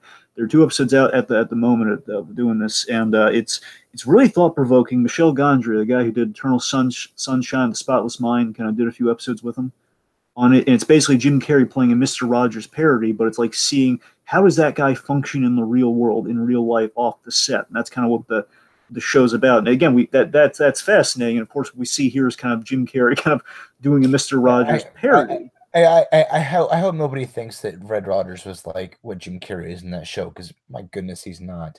Sure. I'm just saying it's a fascinating kind of like a what if of like seeing kind of like. What's that, Tiki? Have you seen that show? I haven't, no, but I've seen the trailer for it, and Okay. I'm not going to watch it. Anyway, the with the Perrys and with the Jim Carrey of it all here, I've watched the full kind of clip that they used here, and it's fascinating because the latter half they used, I feel Mr. Rogers might have liked half of that because half of it was like, him. Basically, it's like Mr. Rogers could get away with anything because he's such an icon. That I think he would have appreciated, like the whole punching Jamie Foxx and everything, like that whole thing. But here's the thing: I really think Mr. Rogers would have a problem. They did the age-old, like, what is Mr. Rogers like getting an adult video in a video store? It's like, no, that's not right. That like, I think yeah, right. Yeah, And that's the stuff where he's like doing bad stuff with the puppets, or like, the gag with Family Guy where he's like spying on, like, hello neighbor, like that, that's what I'm saying. That's the sort of stuff I feel Mr. Rogers would have really taken offense at. Like, okay, that's like if you like do silly stuff in Mr. Rogers about okay, he's the friendly guy and get away with everything, and you have an expectation that's subverted like that. Arthur kind of brings him down a peg a little bit.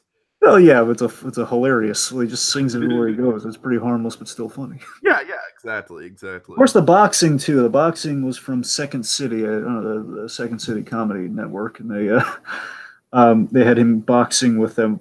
Folks, just to give us the name finally.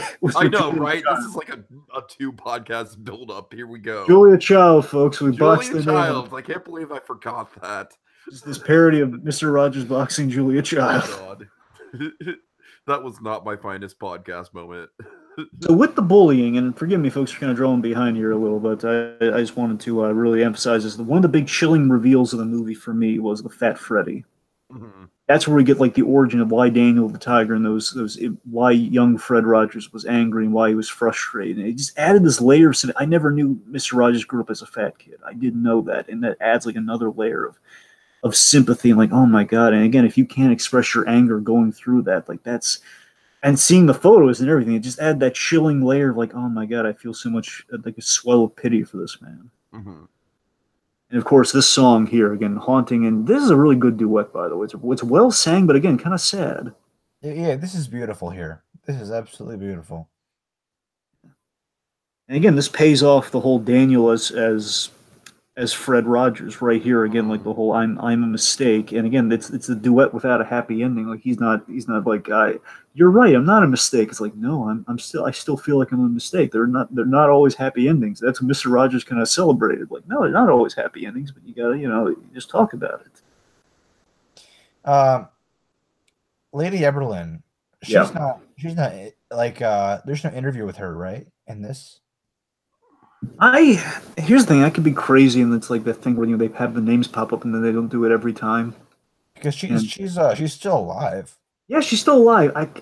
Here's the thing, I feel I've only seen this like the third time I've seen the movie, but I think she's in this. I think she was the lady who was just kind of commenting, but I don't know. You know how I feel is like I feel like they don't really draw a lot of emphasis to who the people commentating actually are besides Francois. Francois is kind of like the main storyline of like, he's kind of like the avatar for how Fred affected people.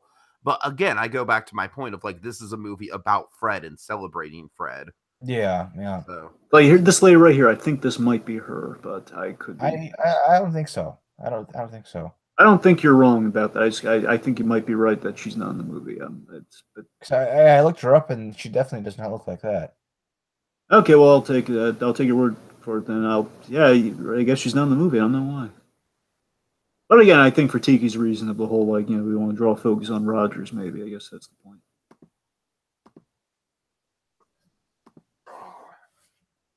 Yeah, I looked her up. She has blue eyes, not brown eyes. Anyways.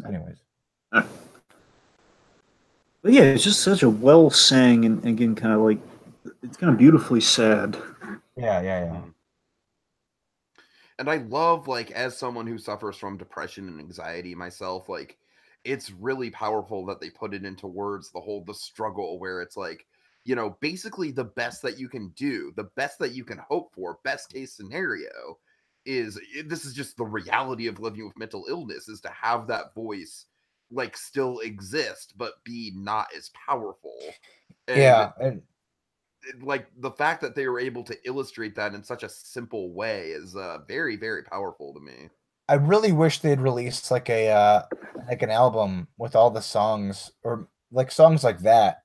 Mm-hmm. Like a CD or something on iTunes or Spotify. Mm-hmm. I'd love that.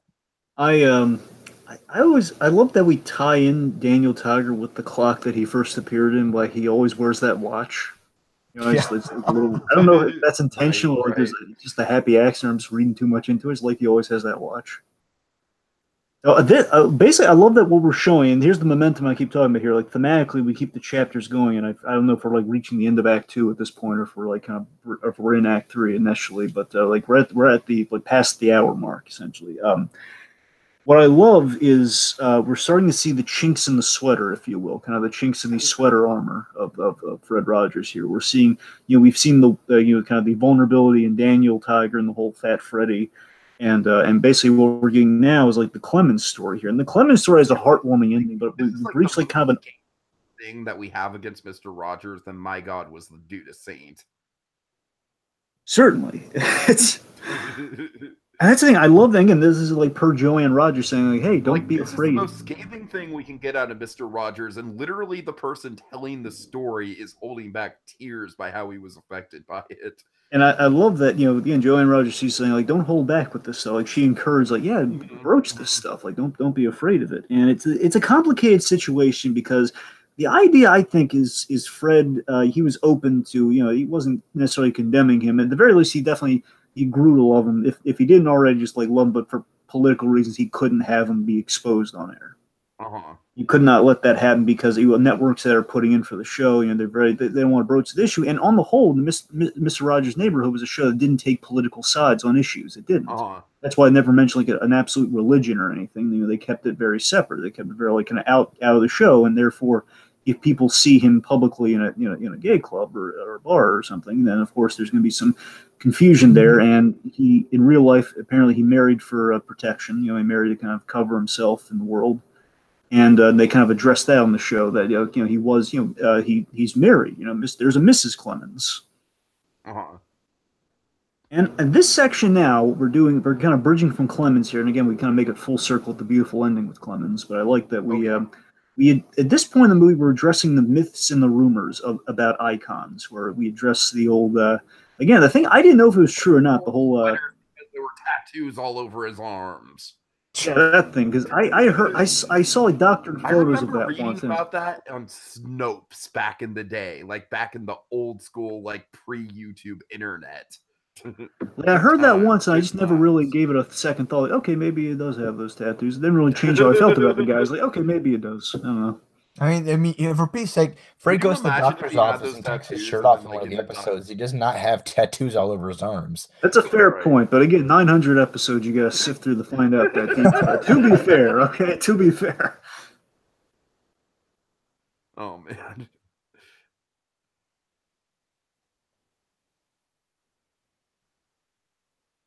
But yeah, I think just all of these rumors in general, it's like people are looking for dirt, essentially. They're looking for like things like, they're looking for something they're looking to quantify such a pleasant figure like Mr. Rogers. Like no guy is that altruistic. Basically, Mr. Rogers, folks, never mind, I'm piggybacking off the Superman theme of this here.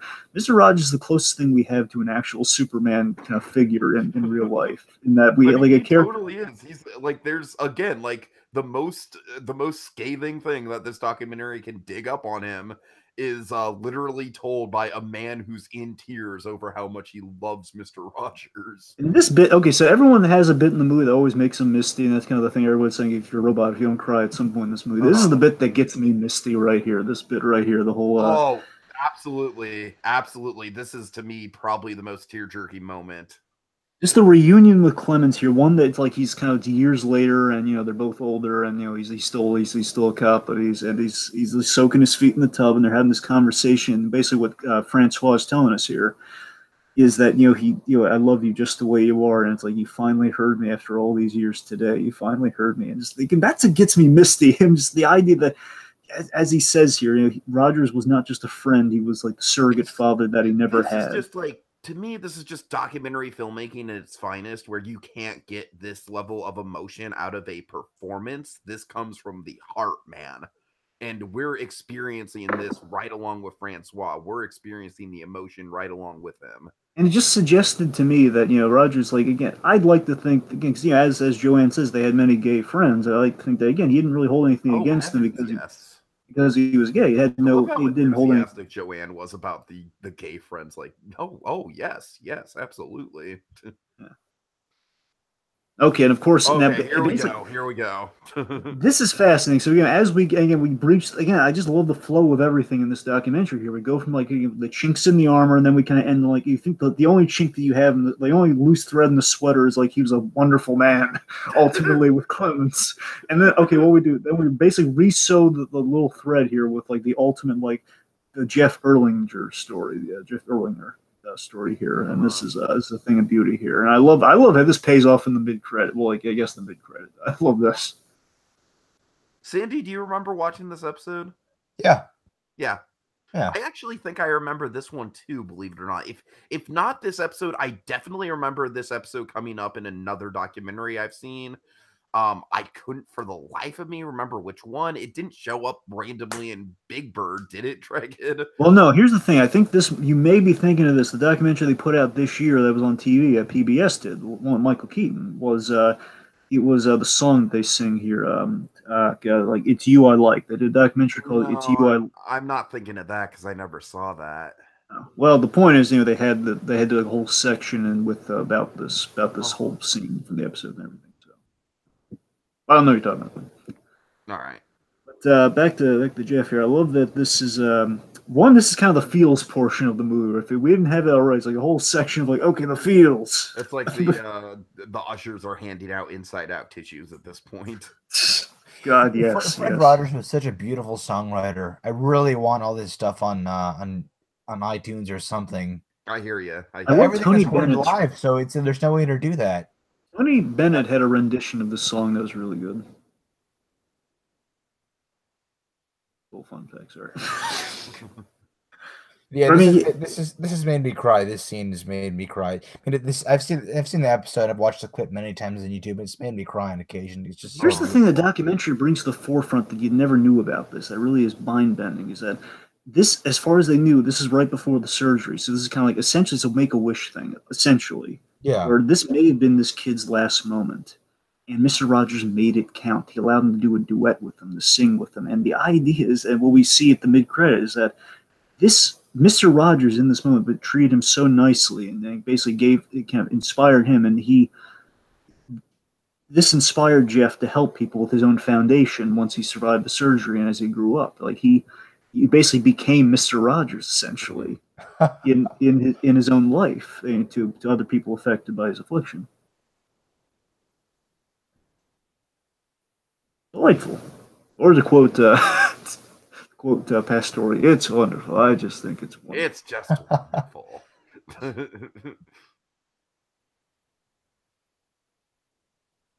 I'd like, a part of me, again, this is just me, like maybe some headcanon here. A part of me would love to think that Mr. Rogers never heard back from him until Lifetime Achievement Award. Probably heard back. Mr. Rogers, he checked in on him. Imagine how wonderful that would be. Like he never knew what happened to this kid. And they're like, oh my God, he's here. I'm so happy.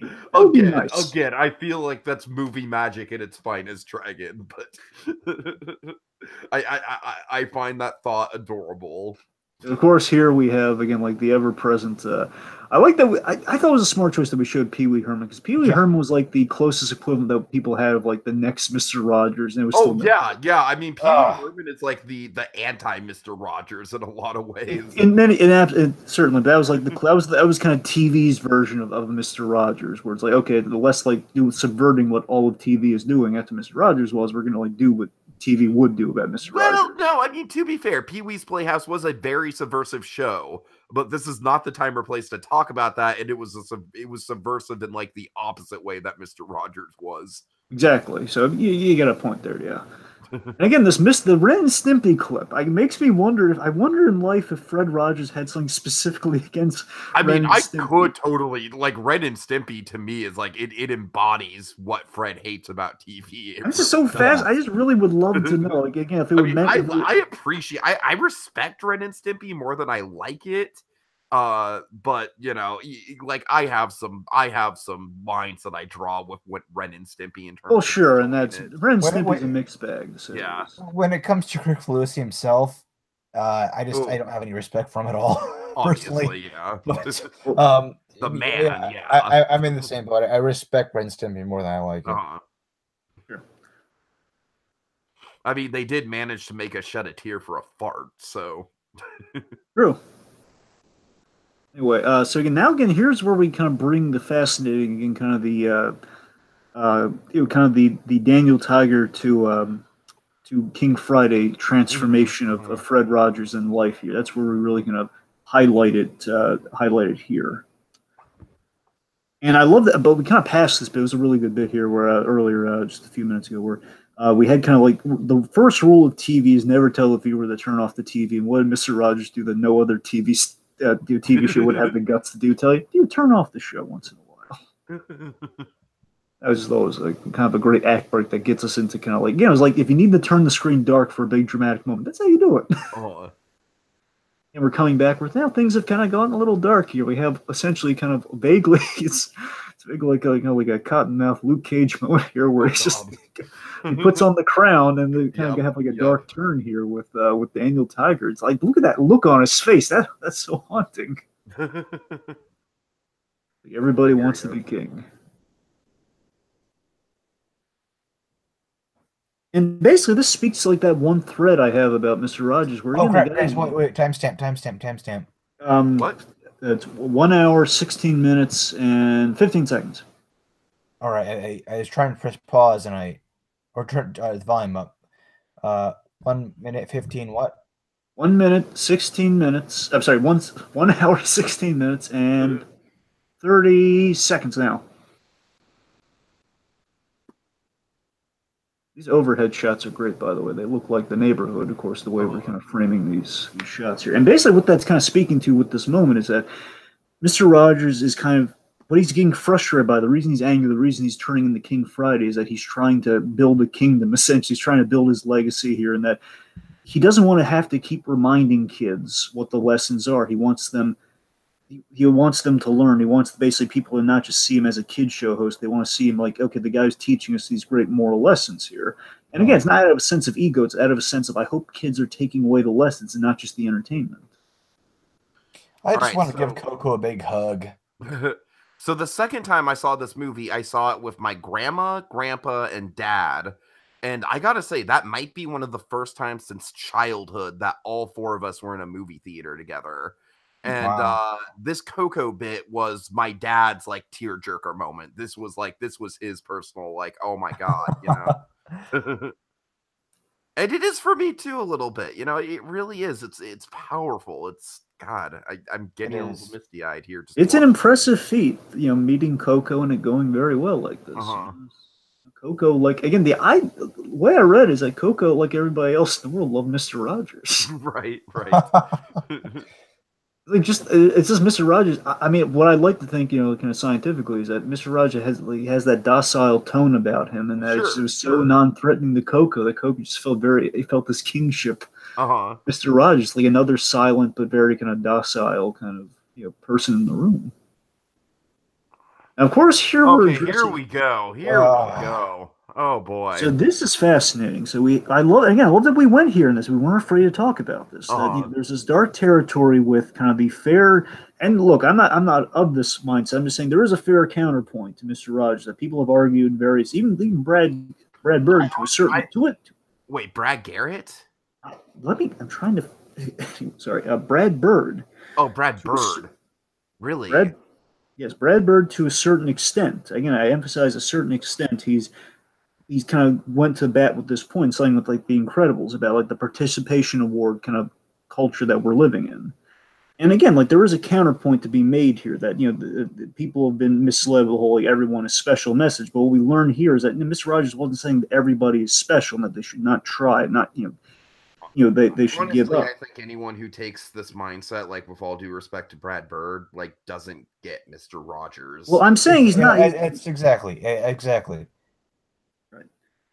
Well, when I bring up Brad Bird, I'm saying that he's kind of bridged off of what that mind says. He said something smart about it, though, of course, of the whole, like, you know, the supers aren't allowed to advance because they have to make everybody else feel on the equal level. But it's still kind of in that mindset, like the whole everybody has to be equal kind of mindset. We have to lower the bar. But what we see here is the specific point that, you know, Mr. Rogers is saying that everyone should be Basically, it's less a message of don't try and pander, but don't feel that you have to impress anyone to feel loved. Like you are loved. That's essentially what Mr. Rogers' message is, and of course he explained that in an interview once, where he's saying, it's just he wants his people should be should be cared for and should be nice to each other. They don't have to be exactly.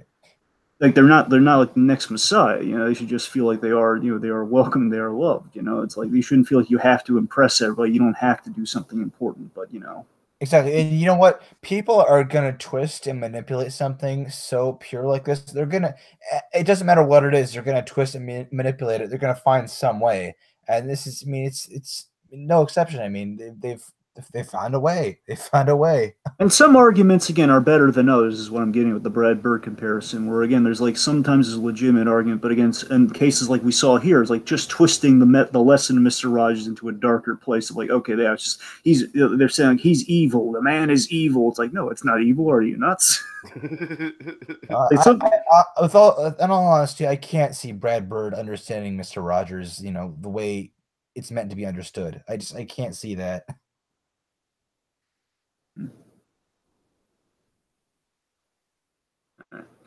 So here we go, the last shoot. Oh boy, and I like that we saw that blooper where I got a sense that we had the guy in the closet who's screwing up the take in that shot because they're all just trying to extend the day as long as they can because they don't want it to end.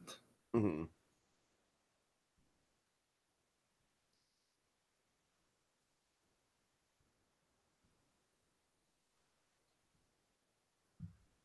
Of course, as with the piano here, so I think Sandy might have touched on this earlier, just in case we haven't. All the piano music on the show was live, by the way. Yeah, yeah. Hence why there's not any pre-recorded songs.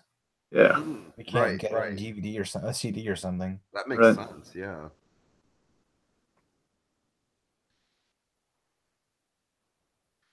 They say what we're kind of transitioning to after the kind of the point of retirement here is that the world's gotten mean and cynical these days, and we need Mr. Rogers more than ever.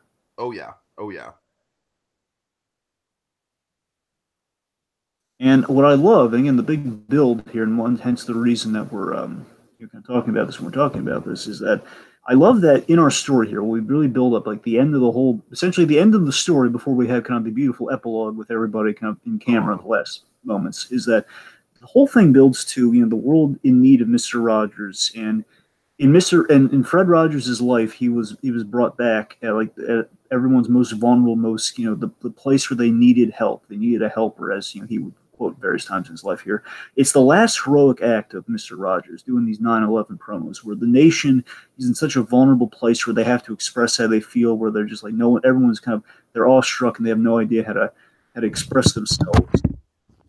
Mr. Rogers in the editing here, and the editing speaks volumes in this sequence here as we cut to like these clips of people running away from the destruction of 9/11 here and the piano bit too. I love the piano bit where Mr. Rogers, he can't play. He's trying to play the piano, but he keeps stumbling. He's starting over. And what that's communicating to me is that Mr. Rogers is in his position that he's never been in before, where there just are no words after 9/11. After the wound is that fresh, there just aren't any words in realizing what has happened in your neighborhood, essentially. Mm-hmm. And again, this is the big challenge of the icon here. It's the challenge of the icon when America needs a comforting, kind word more than ever. And against like that last heroic feat, he says like this perfect thing right here, where essentially he says, he gives a quote that translates to, we are repairers of creation, as in something's been knocked down. We're going to rebuild not just the structure, but ourselves. Essentially, and also he communicates essentially, let's be neighborly to each other, which coming from him of all people, like what better lesson could you impart? Mm-hmm. And so basically I feel like what this whole ending represents is it's a call to arms, and I feel like there's a big ambiguity there where had Mr. Rogers lived, had he not passed away when he did, would he have been able to do anything? Or is the world just that messed up now that even Mr. Rogers couldn't fix it? And you guys see what I'm saying, right? Like that's a haunting quality. Like it just shows like how far I don't want to say how far we've fallen, but really it really is just like again, not to get political, I don't want to say anything specific about why I think the country is in a bad place right now, but I do think the country's in a bad place. So, yeah, it's like, could you imagine what Mr. Rogers would think about, like, in today's society where everyone is just up in each other's arms over political opinions, and like school shootings have become a regular occurrence. It's not to mention the just the total anarchy of the internet and just what that's done by society. Well, to tell you the truth, I feel like the internet would be one of those things where, yes, the internet, it is a dangerous thing, but it also could potentially be a very, very useful thing. Like, for example, all my best friends are through the internet. Literally every single one of my best friends I met through the internet. So, Real quick, I love what they're doing here, in that basically there's always that point in a biographical documentary we have to address the ending. We always know it's going to be a sad part of the documentary. What we do here so cleverly is that we parallel with him explaining death to children with the example of the fish. And what I love is Fred Rogers in his last months, and also that playing Yo-Yo Ma played a song for sick Fred Rogers over the phone. They're playing that under this scene right now, and what they're doing is that one of the last questions that he had, as is Fred Rogers asking, am I a sheep? Asking his wife, do you think I'm a sheep? And what he meant by that, of course, is,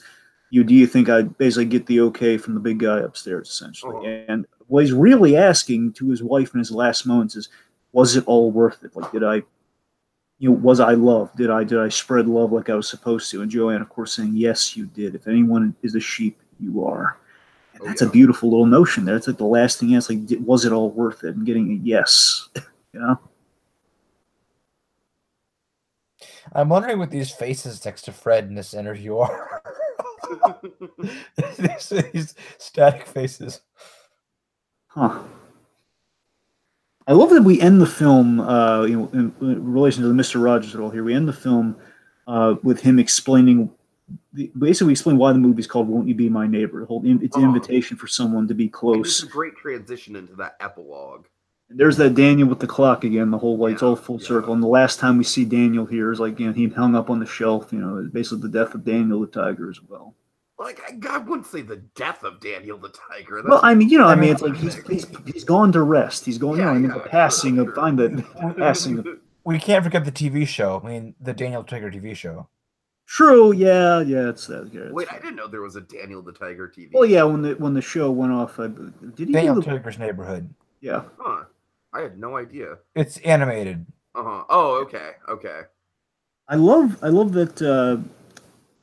That Tom here, the reporter, the writer, I love that he's kind of the guy who tells us all these like bigger than life stories, like yet another remarkable event of Mr. Rogers after his passing, and the fact that he was involved in the story. And again, this is biopic fodder here, folks. This could happen, where he's this beautiful idea that he went to this rally where there's always some jerk protesting a funeral somewhere. There's always one guy.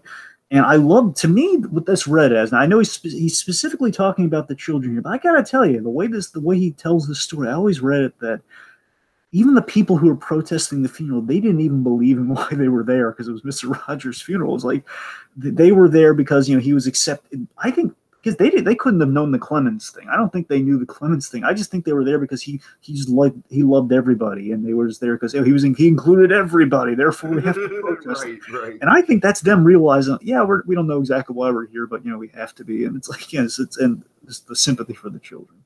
And again, the right now, there's the thing we're talking about earlier, the trolley kind of in this grassy kind of in the woods, essentially. Yeah, and again, it kind of speaks to the ambiguity of the ending, the fact that the ending provides no real answers, just like life doesn't provide real answers, even through Fred's best efforts. A detail I'm noticing now is like we had spray paint and graffiti on the trolley. I wonder if that's significant. And speaking to the whole, like, we're not ending on necessarily a high note, but again, like an honest note. And with the honest note, I like full note. That's the thing. I like that Rogers was in that kind of that storming field. There's a storm coming, but he's looking at it peacefully. And the question that we're raising here in the final moments, I believe by Joanne is raising this, is that how would he respond to the times? Like, would he give up or would he try? Like, basically, how would he respond to things? And I think the answer lies in the middle with him. He would try. Like, would he be successful in basically kind of continuing on past? I can honestly see Mr. Rogers rocking YouTube in the same way he rocked TV, where like he doesn't like the format, but he works with what he has and he makes something great out of it. Could you imagine a Mr. Rogers YouTube channel? I absolutely think that's where he would have gone eventually. Sure, it's like, again, it's like question like, do you give up in the face of insurmountable odds, or would he persist in the positive? And I think he at least tried to persist in the positive. Successful or not, I don't know, but he would try. Yeah, yeah. And this is the last speech that he gave. The last speech that he gave to a college out of like the 40 colleges that he got, honorary doctorates from. He's a good man. He's a doctor 40 times over, so more power to him. And I love that he's given this speech to a crowd of essentially the kids that he had educated growing up. Like final lesson from the teacher, it's like it's a thing of beauty. And we bring back the 1 minute thing right here is where we bring it back. This ending is just it's a thing of beauty, man. It's a thing of beauty. Think of the special people in your life, and it's the emotional punch of this ending. I mean, you rarely see endings that one would take a minute like this, and also just like usually you don't really pose documentary questions in this way usually, and it's a rare ending that feels befitting of like a really out there movie, like a documentary unlike your usual documentary. And the looks on all these people's faces just perfectly sum up the emotion of this movie, because it's like they're holding back tears, but they're smiling. Yeah, no. It's love, but it's love, but not in like a glowing sense. Like it's like kind of a soft, kind of somber love. It's like you think about something you love might be painful, but you're thinking of it. Of course, we end on eventually we end on Joanne. Of course, just with the thank you, which of course Mr. Rogers constantly said thank you. I love the little pin, the little trolley pin this guy has on his lapel, by the way. Yeah, I want that. Yeah, I think too. You can actually, they're actually for sale. It's just, again, this is the silence they were talking about too, just like looking forward even after they've said their piece, just kind of basking in that silence. All right, my God, I'm you know what? I'm applauding this movie because this movie, like, even over a podcast, deserves applause. My God, yeah. I love that in the background. Again, that ending is like that's something to kind of decompress and just kind of like bask in. But I love that we end on that hopeful note of Fred Rogers, giving us like a song and a lesson on the way out here. Oh yeah, right. It's almost kind of like a meta part of the movie, like, oh, I'm not done with you yet, neighbor. Yeah. And of course, this bit here, this is what... Oh my God, just how exuberant, like the fact that this guy, just look at this man's face. That's a man who's... This is the thing that gets me. He stepped over. Here's the thing, he was so excited. Like, ordinarily, like he's supposed to sit there the whole time until he gets up on stage. But he saw his old friend that he hasn't... Again, I'd like to think maybe he hasn't seen in many years. But he sees his friend there, and he didn't take the stairs. He walked up on the stage. You gotta remember, Mr. Rogers not necessarily spring chicken, but he practically jumped up on stage to say, hello, it's you. It's been so happy to see him. That's beautiful. My headcanon with the Jeff thing is that they might have like communicated with each other through letters, but that might have been the first time they saw. I'll take that. I'm happy with that either way. That's fine to me either way. Because, I mean, I couldn't imagine that there would be a follow-up like, oh, I wonder how that Jeff kid's surgery went. Guess I'll never know. I couldn't imagine there wasn't a follow-up to that. What's what I'm saying? I mean, I imagine there was like a phone call or something, but like a regular correspondence, like goodbye. Well, remember, he got letters all the time, so... Yeah, I mean, that makes more sense. So, yeah, I buy that, absolutely. I'd like that. All right, so final thoughts, gentlemen. I think personally, this film's kind of... much like my first viewing, it's kind of left me speechless. I think something like that, like Fred Rogers himself, just leaves you kind of speechless. I'm not sure what to say. Yeah, I mean, to put it simply, I'm not completely discounting the possibility, but my God, a movie is going to have to come along that's going to really have to blow me away to top this as my number one of the year. I mean, I'm pretty darn sure that my number one of the year is cemented. I really am. The Tom Hanks is coming that next year, right? Yes, next year. Okay. Well, one thing's for sure. I think we can all agree that we should all try to be as kind of person as Fred Rogers was, and just try and make an impossible feat, but my God, it's worth trying. Exactly, and just try and make an impact on some level. As it says on the poster, a little kindness goes a long way. It's always important to remember that. All right, final thoughts on your end, Dragon? Well, for me, I think this movie captured the life of Fred Rogers so honestly and such an excellent way. Again, it could have been longer, but I feel it occupied the proper screen time. So at the end of the day, it's not a qualm I have with the movie. I'm just saying I was so into it, I could have like give more and more stuff because I know there's more stuff. And bear in mind, there's so much material they could have, it could have kept it going for like another half hour, 45 minutes. I don't know. I would have been fine with it, but I mean, I think for like your broad audience, I think they had just the right time. It's an hour and a half for a perfect reason. Like this is a movie that you could show to anybody, and if you wanted to educate on Mr. Rogers, this is a movie you can show to become a staple in classrooms. Like that's what I'm saying. Like that, I think that's why it's an hour and a half. It's an hour and a half for the perfect reason. Like this is a movie you can show everybody, and it's that perfect length of not too long, not too short. And it hits all the beats it needs to. There's a narrative in there for like the film snobs. Like it's all there, and it's very well put together. It's insightful and it's insightful and informative exploration. I couldn't be happier with it. Really good. I mean, it's been a while since we've had a documentary of this caliber, since like something like The Boys or Wake and Sleep in Beauty, honestly. Those are like ones. I would say so. Yeah. It's been a while since I've been looking for another contender like to go on a shelf next to those. And I think this one cuts the mustard in all the right ways. All right. So thank you so much for watching, people, and I think thank you to Dragon and Sandy for joining me. I think we did a really good job with this movie and this conversation. I think we covered a lot of good points, and just love each other, folks. That's all. I'm not even going to end on like a post-gag sting or anything. Just love each other, all right? Just love each other. Just do it, all right? All right. Have a good night, folks.